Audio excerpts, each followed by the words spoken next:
today we're going to talk about the WordPress admin toolbar. The WordPress admin toolbar is this bar right here on the top of the page. As you can see, it runs across the entire width of the page, and it has several buttons or icons or tabs or also links. The first of which is the one that has the WordPress icon.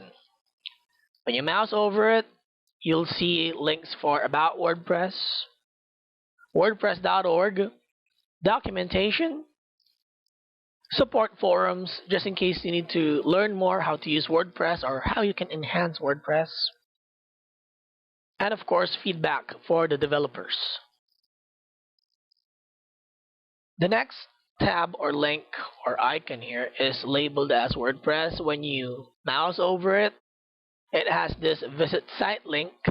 Now you can use this visit site link here to view the front end of your website. When we say front end, this is your web page or blog page that is being seen by anyone who can access your website.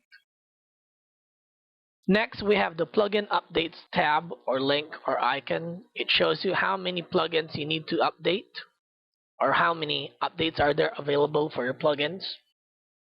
The next tab or icon is for the comments. So now it shows 0, but if there are comments that are awaiting moderation or needs to be approved or deleted by you, of course, the user, it will show up here. The next one is very useful.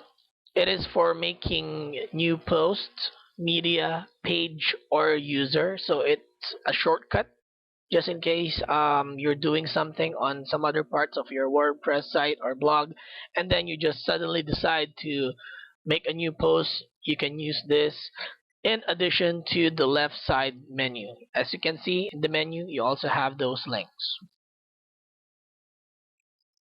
We also have a link or a tab or an icon for Mojo Marketplace. So you can get new themes, new Mojo themes, and of course new Mojo services via this link or tab.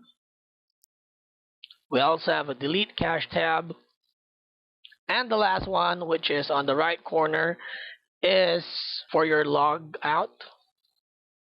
When you mouse over this, you'll see your name. You can edit your profile, and you can also use this link or tab to access the logout link.